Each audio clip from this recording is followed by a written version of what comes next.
Good afternoon. On behalf of the Inter-American Development Bank, we welcome you to the event, The Changing Nature of Work and Capitalism, a conversation between IDB President Luis Alberto Moreno and Salesforce Chair and CEO Marc Benioff. The event will be in English with interpretation into Spanish. Para escuchar el evento en español, haga clic en el icono del mundo que encontrará en la parte baja de su pantalla y seleccione el idioma. Please send your questions to paulc@iadb.org.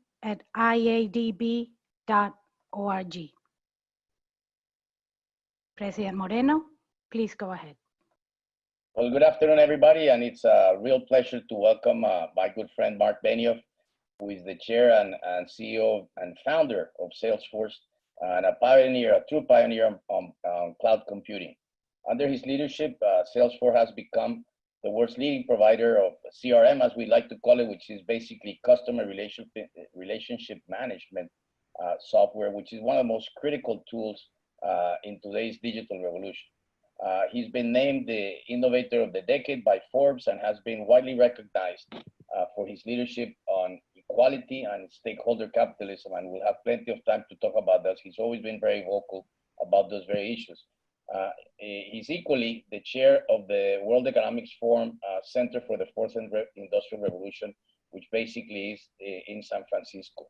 Let me just say that Salesforce is a key part of IDB's digital transformation, and it helps us and enable us to consolidate all our interactions with both our clients, our stakeholders, and more importantly, to better anticipate needs. That system has allowed us to create products that are tailored to our clients in looking at their realities, in learning from the opportunities that we're working, and more importantly, to strengthen our overall cooperation in many different areas. We will be, by the end of the year, every office of the IDB across Latin America, our total of 26 offices, will be with over 600 subscribers already working with CRM. And it has also allowed us to integrate all of our marketing, our communication, and our dissemination efforts so that both governments and the data and the policy advice they want from us can be quickly anticipated. So with that, let me start the conversation, and again, welcome you, Marc. And why don't you just give us an overview of how you see the world right now, and how are you thinking of the many changes that all of us are going through as a result of the COVID-19. Marc? Well, thank you so much. It's such a pleasure to see you, President Moreno, and it's a pleasure to be with everybody today. This has been such a challenging time. It's probably the most challenging time I've been through as a leader in the last 4 or 5 months. And as I talk to different leaders around the world, they very much say the same thing to me. I would say that, of course, we started, this was just something unbelievable, this pandemic. Then we moved into an economic crisis. We moved into a social and racial crisis. We have a global leadership crisis. And all of these things are happening simultaneously. And for leaders like the ones who are joining us on the program today, and for all of us, this has been a very difficult moment because we've had to really look, how do we succeed through something like this? Of course, we are in an empathy-first environment. We, first of all, can only fully appreciate the tremendous suffering that everybody is going through. It's just unbelievable. And what can we do to help relieve that suffering? And also, at the same time, how are we moving forward? How are we progressing? And so I think this is the challenge that we're dealing with. We really have to reconceptualize the world that we're living in. The business plan that I wrote for my own company, for example, at the end of last year, in November of last year, I've fully thrown that away and I've written a new business plan. But to the same point, it's almost like the whole plan for the world that all companies have written and countries have written and individuals have written, their lives and their plans and their programs. I mean, it doesn't matter if you're running a company or you're planning a wedding. You've thrown away your plans and you're coming up with a new plan. So we're in a moment in time when, you know, we have to be empathy first. We have to really appreciate, we're all going through tremendous suffering. We're grieving a past that is now gone, and we're entering a door to a new future. And that's how I feel. I feel that I'm coming into a new future, and I'm trying to look at how can I help others who are going through so many problems right now and so many issues that are, by the way, we're still very much in the middle of it. You know, I'd say, as I listen to you, Mark, clearly, and you point out to the, you know, this crisis has put a light on all the enormous societal differences that we have and all the points that you just raised. And clearly we are in the midst of the pandemic still. When I look at countries in Latin America, we're now over 2.1 million cases. We're getting close to about 100,000 deaths, and the numbers continue to increase. But as you think of the recovery, which is really the most important part, how do you see the recovery taking place? Where are the misperceptions that people see? When you think about growth, what things do you think are going to be critical for growth? Certainly governments are back in the sense that, you know, the size of governments are going to be much bigger as a result of all this huge fiscal stimulus. So from your perspective, and especially from the digital perspective, how do you see that recovery taking place? Well, I think the first, you know, kind of our own story is, first we were in tremendous crisis. And when we looked at the crisis that we're in, we really looked at, you know, on a few dimensions. First of all, of course, for our employees, how do we help them? Our customers, our partners, and then our community. And I think that, you know, for the last 90 days, what we've mostly been doing is trying to stabilize how our employees are doing, stabilize our customers. We've done more than 10,000 emergency implementations of Salesforce. I would say the other key thing that we've done is we've been doing a lot of outreach to the community as well. We've delivered more than 60 million pieces of PPE, or personal protective equipment. So those are all things that, you know, we haven't done before. They're kind of new things.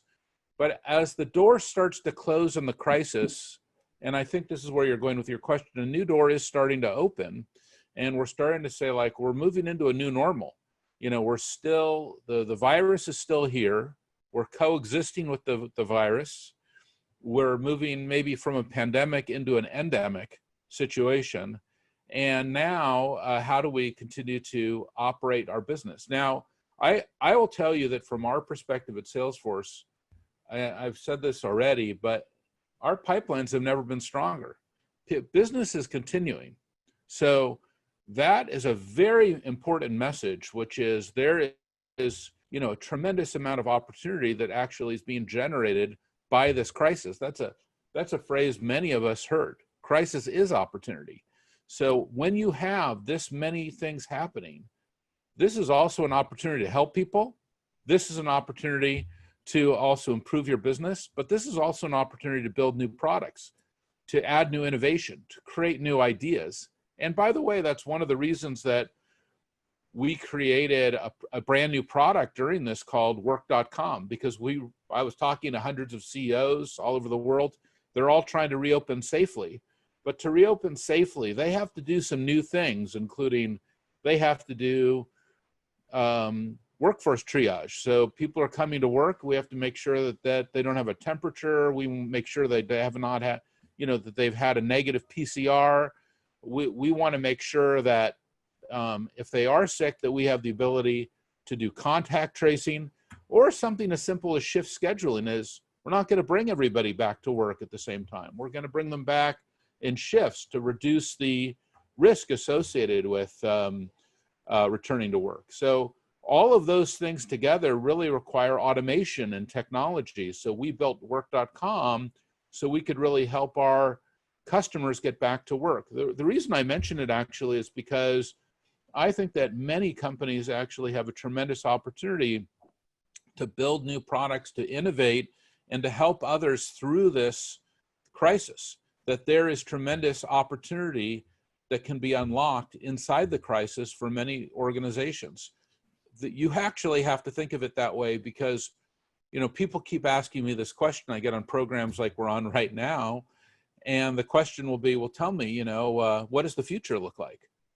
And I'll say, well, it looks a lot like it does right now. I'm in my home, you're in your home.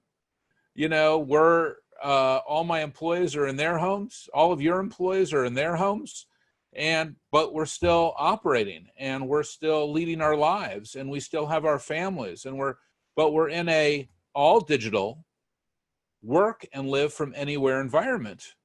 So everything has to shift then into that, because this isn't just magically going to go away. We're in the present moment. We're here. We have to realize the past is gone. It's behind us. We have to grieve that past. We had a great life. We're getting on airplanes whenever we want to get to. I could come and see you in Washington, D.C. We're having dinner together. Maybe you're coming to Dreamforce to see me. It was great. That's all behind us. Now we're in a new world. Here I am. I'm in a digital environment with you. We've never done a digital program together before. That in itself is a message. But because it's new, and because it's innovative, and because it's the part of the next wave that we're in, we all need to think about what are the new things that we're going to do. Now, I'll give you a couple more things that we've done. We're not just building new products. Like, one of the things that we've experienced is that 36% of our employees, they've been experiencing mental health challenges. Being in the home environment is not easy. Working at home, it's not something that we're accustomed to. It's not something we know how to do. So for our employees, they have a lot of challenges. And so we started giving them daily coaching calls. Hey, you're at home, talk to us. How are you doing? Are you doing some mindfulness exercises? Are you paying attention to your breathing? Are you moving? Are you exercising? Are you taking care of yourself? What's happening with you? And then we started talking to our customers and telling them this story that, we're actually having to do some personal development with our employees to move them from what I call paralysis into participation. Because look, we want to get everyone into this new environment and productive and successful and happy and feeling good. And so we have to move them from paralysis into participation. So we created this internal call called Salesforce Be Well. Well, all of a sudden, customers are saying, hey, can we listen in on that? Can we attend that? So many customers asked us about that. We did, you know what, we're just going to make that public. So almost every single day, we have a Salesforce Be Well call just to help our customers and our employees pay attention to your mental health. This is number one. Number two for us, we did was every Wednesday, I do an all hands call with my employees all over the world. I haven't done that since we're a startup. Now, we're 21 years old. We're 52,000 employees. We'll do 20 billion in revenue this year. Salesforce is the #1 customer provider system in the world, not only providing it for the IDB, but hundreds of thousands of companies all over the world. Well, guess what? It's been a long time, I have to be honest with you, since I did an all hands call on a regular basis. It's what we used to do when we were a startup. But now every Wednesday, we're having to communicate to our employees. Why would we do that? Why would we do that? Because we're also in a world where not only have to take care of ourselves mentally, but we also need to over-communicate. And this is like the second step for people to be successful in today's world. We need to over-communicate. That's one of the reasons we're doing the program here. This is like, I do one of these, it feels like almost every day now. I was actually just on one receiving information. Now I'm on one giving information. This is the velocity of information and communication is unbelievable, but we have to over-communicate. We have to over-communicate. So for me, that's very much very much kind of step two. So from our employees and for our customers, we're also trying to over-communicate. And then as we kind of move into the next stage, we think about what are the things that we're working to really help people with. And there's really a number of things that I think are extremely important. One is participation, like I mentioned. The second one is enablement. We need to train people, communicate. Here's how to be successful. Here's how to actually do a Zoom call, for example. Like, I don't know how many Zoom calls you hosted before, but we have to train our employees. We want our employees to be able to do this with their customers as well. We also want something very important. We want them to be relevant. We want them to be relevant, have a relevant message in today's world. And we want them to have, actual actions that they can take to help their customers. These kinds of things, this kind of environment, this is not where we were just a few months ago. So this is quite significant. And I think all of us need to pivot our organizations into this so that we can be more successful in this environment. Now, I'll just tell you, by doing this, I've radically increased my pipelines. So I feel like I am getting back to high levels of productivity in my own organization. And that's why I'm communicating back. Here are the things that I've done that work. Focus on mental health, focus on over-communication, focus on participation, and focus on being relevant. So that's one of the reasons we want to build a product like work.com, and every company needs to build the product and innovation and technology to be relevant in this environment. That's why you're doing this seminar today as well. It's a gambit on relevancy. All of us have to do this. I hope that answers your question. Oh, no, this is great, Mark. And you're right in that, it's fascinating what you say of over-communicating, and equally kind of the anxiety and the mental health of our staff and everybody who is in this enormous challenge that we're in. But yet, I find it certainly with my colleagues, as in your case, you probably had, 50 offices around the world. Now you have over 50,000, everybody working from home. In our case, it's about 3,000. But the question is, how is the future in terms of, eventually we'll return to the office. When you look forward, how are we going to cohabitate between people being in the office and some remaining at home? And do you see these tools that we currently have be improving? Because one of the areas that we definitely always are going to miss is the personal contact, that relationship to look at somebody in the eye and be able to read their body language, something that you do very good in trying to capture people. How do you see that evolving? Well, isn't that a powerful thing? Because for people like you and I especially, we are people. We like to shake people's hands, give you a hug and a kiss, take you to dinner, talk about your family, mesh with you, ask you, how is your life going? How is your family going? I know your family members, I know how important your family is to you. We work on the World Economic Forum together. We work on the IDB together. We're doing all these things. We like to go to these meetings. We go to customer sites. We're really working to help improve customers, make them better. And all of a sudden we can't. I can't actually get on an airplane and go anywhere. There's nowhere for me to go. Where am I going to go? Most countries, by the way, as an American, I'm currently persona non grata in almost every country. Because of the raging pandemic inside the United States, almost every country has shut its doors on us and said, not yet. We're not ready for you. In fact, there's only one region of the world, which is like a small island nation in the South Pacific, that said, maybe in July, if you have a negative PCR test, we will let you in our country. Wow, that's amazing. How different it was just, when we were all together last in January. Well, we've got to think about kind of what I said before. We're now in an all digital world. Here we are. I'm digital right now. You're digital. Everyone's joining us in an all digital world. And work and live anywhere.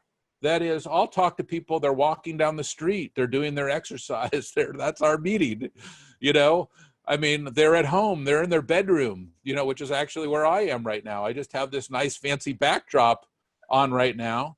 But if I was to get rid of the fancy backdrop and say, where am I right now? I'm not in any place fancy. I'm just in my bedroom. That's all there is to it. Here I am. Here it is. It's just a bedroom. But the digital magic is now I have a background. So we need to like say, wow, things have really changed.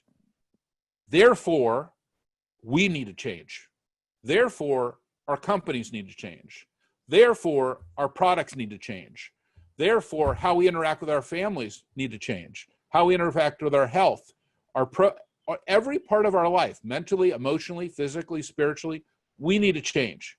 We need to ask ourselves, what do I really want right now? The world has changed. Boom. I need to let go of the past. It's gone.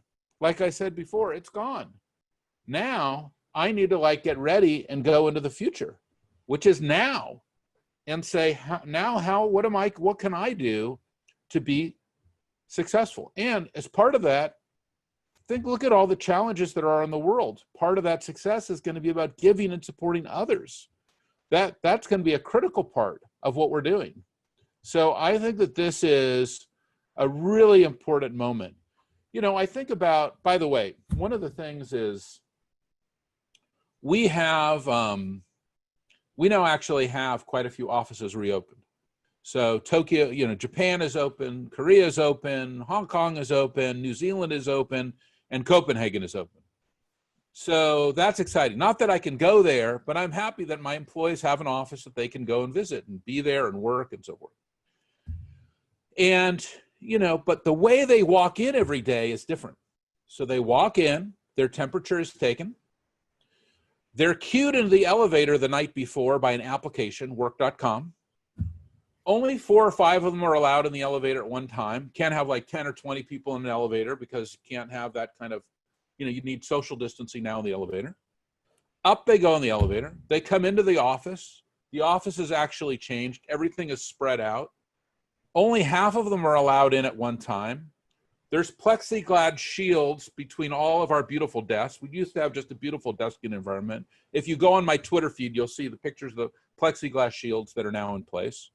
They're wearing masks, okay, and I don't have my mask with me, but you know what it is. Usually I'm wearing a mask if I'm in an external environment or I'm outside. And also, they are operating differently inside. Usually they go into the kitchen, they're going to grab a big handful of gummy bears. You know, there's no gummy bears in the kitchen because you can't have that kind of interaction. So there has to be shift scheduling. That is, only half of them are in at one time. There has to be elevator queuing. There has to be workforce triage. We have to know where they are. They can't go between floors. They have to stay on floor 7. They can't go to floor 8.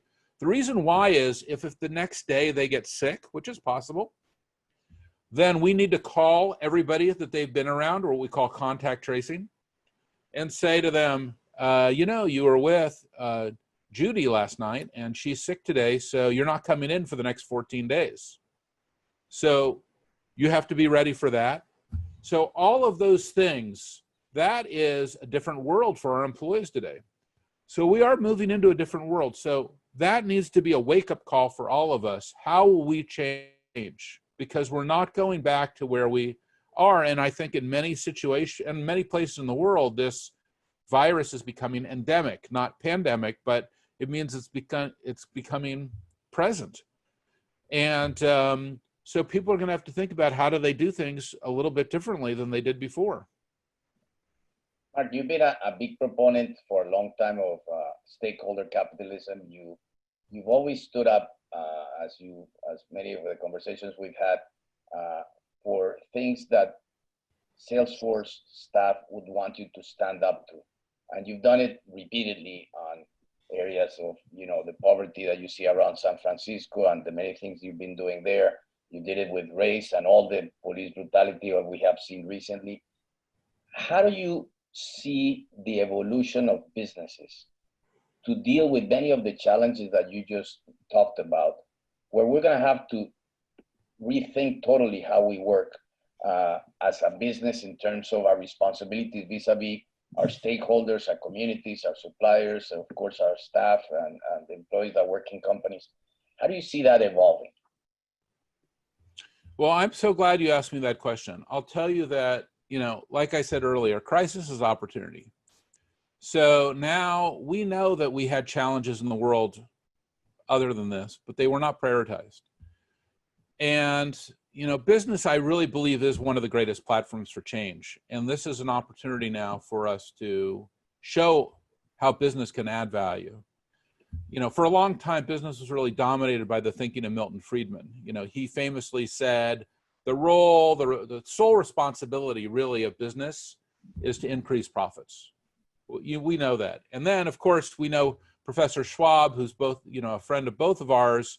He laid out a revolutionary idea that business can kind of serve a broader set of stakeholders, stakeholder theory. He did that in the early 70s, that the business of business is to improve the state of the world. So for many business leaders, it's just a theory, even now. But, you know, I would even say some CEOs probably still reject it, that it's still all about the shareholder. Well, that's not how I view business. You know, I really look at that we need to be about stakeholders. Now, you know, look, last year, you know, even as we've had all this crisis, you know, our shares are still up, you know, 30-something%. So that's been amazing. You know, since becoming a public company in 2004, we've delivered a 3,400% return to our shareholders. You know, market capitalization in the hundreds of billions of dollars. But at the same time, we hold ourselves accountable. As you know, we hold ourselves accountable for something greater, which is to a broader set of stakeholders, to customers, to employees, to partners, to all of our community, and yes, the planet as well. All of these are our key stakeholders. This is so important to us, you know, and by really guided by our core values, trust, customer success, innovation, the equality of human being, we recognize that business is this great platform for change. So, you know, right now, we have this incredible global crisis. You know, when we were together in January, we talked about it's a crisis of trust. Now we have more than a crisis of trust. We have a biological crisis, an economic crisis. You know, we have this, as I said, a racial injustice crisis. We have so many things that are happening. So we need to look now at each one of our key stakeholders and ask, you know, how do we move things forward? I mentioned kinds of things I'm doing for my employees. I mentioned the kind of things I'm doing for my customers. I mentioned what are the kind of things I'm doing for my community. Each one of my stakeholders, and by the way, even our areas where, of course, Salesforce is already a net zero company, that's so important. I hope that every organization is focused on becoming a net zero organization. That is no net new carbon emissions. We issue our stakeholder report on a regular basis because the planet is a key stakeholder. Also in Davos, we introduced 1T.org, which is our trillion tree vision, which is to deliver 1 trillion new trees on the planet to sequester 200 gigatons of carbon. We think that that is so important. But all of that is really aligned around our vision of how do we take care of all stakeholders? And I'll tell you right now, I have to just come back and I say again, you know, what do I really want for each one of these key stakeholders, because everything has changed. So I'm trying to, what is really important to me right now? How am I getting it? These are the questions I'm asking myself, because the challenges for business leaders are to transcend the problems and turn those problems into opportunities. Mark, speaking of you touched a little bit about the environment. It's something you've been very passionate about. Definitely, not only on the initiative that you know, you launched in Davos this year of the trillion trees, but equally what you've been doing with coral, what you've been doing in Hawaii.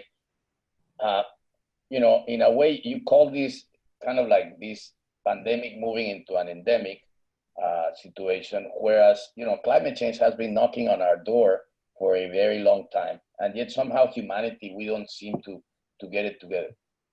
Do you see this moment in which we're in as a way to truly move forward? Clearly, I mean, already just the lockdowns themselves have meant that, you know, the world is finally seeing a tremendous positive shock in this regard. But how do you see this going forward? And tell us a little bit about your initiative of the trillion trees and how it's working, because especially in this current moment. And more importantly, as we think of the global South, the whole question is going to be about jobs. And clearly planting trees is a way to deliver more in jobs. And your digital tools can begin to show us how countries are proceeding on this and doing that carbon capture that you suggest. Well, I'm so glad you asked me that question, because I think there's many parts to it. But number one is, you're right. All of us can walk outside our home right now. It doesn't take a scientist, and look outside. The sky is clear. The water is pure. We can see also all kinds of reports of this all over the world. You can see it on Twitter. You can see everyone is reporting, wow, just in months, the environment has this, incredible health to it. Even satellite images that we've seen are incredible. The reduction of emissions, even like in my home, the amount of wildlife that has come back is kind of amazing. Where I've seen all kinds of animals that I have never seen before. And not just me, everyone that I speak to kind of reports the same thing. So I think that we can ask ourselves a question: what is the message in all of this? What is the message of this virus? I'm not a spiritual leader. I don't understand the spiritual message, but everyone keeps saying to me, there's a spiritual message. Do you understand what the spiritual message is? And I say to them, what is the spiritual message? I think the spiritual message very much is just look at reality, look at what has happened. This has given us an opportunity to be with our families, to recalibrate our lives, recalibrate our environment, look at where we are. And yes, some of the things that we know are important, like sequestering all the carbon that we've put out there, like I mentioned, the ability to go and sequester 200 gigatons of carbon. That's so exciting. And, one of the roles that I've taken on in my own community is to lead something called the Positive Change Subcommittee for Gavin Newsom, who's our governor in California. And he wants to come up with a number of things that are going to make the things better. And of course, we're doing things for children to make sure we can do distant learning so that all kids can learn in this environment. We also want to make sure that we're able to get people back employed, just like you said. And I think having a conservation corps or a Peace Corps, we've all know about those types of things, but why is it that our state can't employ those people to do things like exactly like what you said, which is to even plant trees? Let's take a huge goal and go and plant a huge number of trees. Let's do other things also, maintain the forests. Let's make sure, we can educate people. We can do all kinds of things with this type of conservation corps. There's so many things that you can do. So this is a powerful moment, for all of us to look at what our reality is and how we're going to improve it. We got so many questions coming in, but certainly you have young kids, as I know, and I'm sure it's been really a big challenge watching how they try to stay connected, to look at education. And I know you for being somebody extremely creative, and it's always in moments like this that humanity is able to really create new things. We saw it in the Renaissance. We saw it through the more difficult periods of humanity, is when there's always an explosion of creativity. When you look at your kids and you see which I'm sure you're probably trying to help them stay focused and everything, and you think about education, what do you think should be the new form of education as a result of this endemic, as you call it? Well, first of all, my heart goes out to the kids who are not currently being provided with an education environment, because this was not how we set it up. I have done a massive amount of education philanthropy over the last 20 years, 30 years. I look at even Salesforce in our San Francisco and Oakland public schools. We've given almost $100 million in philanthropy to improve the educational environment. And we have seen incredible results in our test scores and attendance and our ability to make our local public schools better. But none of that money went for distant learning. It wasn't even in our mind that there would be a pandemic was about to hit. I feel completely embarrassed that we didn't really say, let's take a percentage of that money and prepare, for Zoom learning. You know, whoever even knew there was going to be Zoom learning, where all the kids are going to be on Zoom and on classes with their teachers. The teachers certainly weren't prepared. They don't have a whole set of knowledge about how to provide distant learning. You know, it took us a whole generation of teachers just to get them to learn how to use computers. I remember still walking into classrooms and saying, we're going to give you a full package, technology, money, personal development. We're going to get this whole classroom, you know, into the modern age. That took a decade or more to make happen. Now, overnight, we're asking our public schools to be ready to do, you know, this distant learning, to make sure that these homes are connected, that people have modern technology like the ones that we're using right now to do this seminar. This is a huge amount of work that needs to happen right now. So that is very powerful, that we have a huge philanthropic opportunity. We're about to make a huge philanthropic grant ourselves to San Francisco and Oakland and to others to, you know, radically accelerate their ability to provide distant learning. It has to include a full package, again, connectivity, technology, training, all of these things. And there's going to be a lot of hit and miss because we don't know the best and optimal way to teach kids in this environment. So this is something that is going to be extremely important for all of us to focus on. There is a question from a government official in Latin America saying if you could elaborate about how you're using Salesforce, what have you learned in supporting the US government that can equally be leveraged throughout Latin America? Well, I would say, you know, the single most important thing that we do, I mean, is that we're all about entrepreneurship, and we're all about creating great entrepreneurs and motivating them to create great businesses and to inspire them and to do everything we can to help those businesses move forward. You know, I'm an entrepreneur. 21 years ago, you know, I started my company. I was able to kind of, you know, create value, find my way, a new technology model, the cloud, a new business model, subscription software. I added in a new stakeholder model, a new philanthropic model, the 1-1-1 model. We created Salesforce. I think that this is a great moment for entrepreneurs. You know, it's during times like this that great companies are created. Salesforce was actually created in the recession of 2000, 2001. That's when we got going. This is the moment when you can create value, you can create companies, create employment.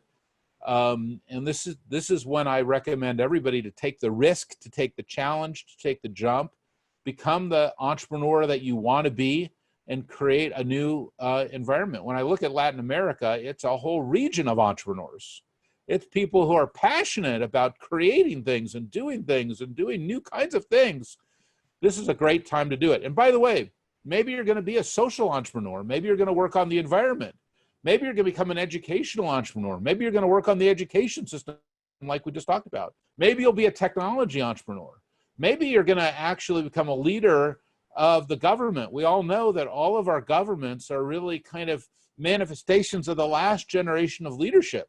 We need our new leaders to come forward. That's why I said, you know, one of, I think, the crises that we're going through globally right now is a leadership crisis. We need new leaders who understand all of the challenges we have, but also the opportunities to come forward and help, you know, lead our countries forward.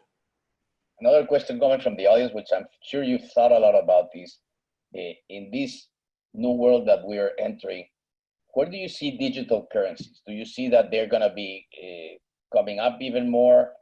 Do you see a role for Salesforce into that? How do you see the evolution of digital currencies? Well, I mean, I think the digital currencies aren't going away. You know, they're a tremendous value store today. They may be a tremendous, you know, scalable currency in the future. That's, I think, still yet to be seen. Still, the role of traditional currencies is very important, especially in today's world. We can see that in the stimuluses that are required to keep our economies going. Central banks are more important right now than ever to stabilize. We've seen all of the research that's come out in the last several weeks that the incredible amount of stimulus that has been applied in the United States over the last 3 or 4 months has been essential to maintaining the stability of our own environment. And I'm sure that that's true for many of your countries as well. And I'm sure that's how you're thinking about this too, that we have a critical moment that the traditional, model is still quite, essential to keeping our businesses and economies moving forward. When you and I were in Colony, there was a number of times that we discussed universal basic income. And do you see that as something that the world over, especially for the poorest, is going to be something that is going to be central to this new reality that we have to live in and to create the kind of social cohesion that we need? Well, I think it's likely. I think we've already seen it in the United States as an example. We're giving everybody a universal basic income right now and have for the last several months. And as I just mentioned, it has been absolutely essential to keep people moving and to keep the world going and to keep the economy moving. And I think one of the reasons we haven't suffered more damage and more people have not been hurt in my region here in the United States is because the government provided a universal basic income. They didn't call it that, by the way. They didn't go into that territory because, in our country, our politics are like, 2 football teams. It's like you're either on one team or the other, and you have to decide what team you're on. I never can really understand that. I like to say I'm not on either one team. I'm an American. I'm not on one of these 2 sports teams. So I think that, we have a situation right now where this UBI concept is probably more important than ever. And if you talk to a lot of visionaries around this area, like Guy Standing and others, they're probably surprised to see large-scale tests now underway. Up to this point, there were relatively small-scale tests going on in UBI. But I think now we've seen there are certainly moments in time when this is critical. Will it be persistent, from this point forward? I think that that's still yet to be seen. Mark, I know we have so many questions and I know we have limits to your time, but this is a last question for anybody who's ever been at Dreamforce, and this is somebody who's been at Dreamforce, where you essentially have set a global standard for in-person engagement and connecting with customers. And it's also, as they say, it's not kind of spectacular. The question is, it's truly spectacular, but how do you plan to replace that experience? And for anybody who didn't go before, I had the privilege of going, and it's truly a spectacle to see. And it's not only to watch your technological abilities, but more importantly, your marketing abilities. Anybody who wants to learn about marketing need to go to one of this event. Well, I'm so glad you asked me that question. And I'll tell you that I think that one of the things is for us, we realize there's not going to be any Dreamforce this year. I even had a CEO of a large hotel company email me, Mark, you can't cancel Dreamforce. Well, you just can't do it. And I'm like, well, then you explain to me how I'm supposed to have a 150,000 event with 3,000 breakout sessions, each with more than 200 people each, during the middle of a pandemic. It's not going to happen, So I think that still for a lot of us, we want to hold on to the past, that there's going to be a Dreamforce this year. Like, no, there's not going to be a Dreamforce in November 2020. But look at what Salesforce is doing already. We're doing a lot of virtual programs. Like I mentioned, we're already doing about 1 or 2 major virtual programs every week. In fact, last Thursday, I did a program with Aneel Bushri, who's the CEO of Workday, and we did a program. You can see it's on Twitter. It's on my Twitter feed. Well, you'll notice about 9 million people attended the program. And it included a discussion with Aneel. It included a demonstration of new technology we're doing. And we had an amazing presentation and musical performance by Leon Bridges, who's a phenomenal musician. And it was incredible. Now, it's not Dreamforce, okay? But it's that type of experience virtually. And I think each one of us has to kind of find our digital analogs. If we're in an all digital environment, Dreamforce has to transform to be all digital. If we're in a work anywhere environment, then Dreamforce has to transform to be a work anywhere environment. And that's true for the IDB. That's true for Salesforce. That's true for every company on this call. That's true for every individual on the call. We need to transform. We need to change. We need to evolve. We need to move forward. We need to look inside ourselves and listen to our own hearts and say, okay, I realize the past is gone. Now the future is ahead of me. what am I going to do right now? What do I really want? You know, sometimes maybe it's what do I really need? Maybe it's not about what I want. Maybe it's like what I need right now. But what is your desire? How are you moving forward? Where are you going? What is important to you? What are the values that are going to guide you forward? This is where we need to spend time. I know this is what I do. Like when I was on with my management team yesterday, I went through and I said, you know, are we out of paralysis and into participation? Is our productivity back? You know, because we start reviewing all the things we're doing that we think that are important, focusing on mental health, over communicating, building new products, being relevant with our customers, you know, being supportive of our community, making sure that we're there supporting the recovery and helping, whether it's PPE or supporting our hospitals or whatever our role can be in the pandemic. I mean, sometimes I can't tell you how many masks we've provided to others. In fact, everywhere I've gone, I've tried to deliver masks because I think masks are probably the one tool we have in our tool chest to actually stop and lower the spread.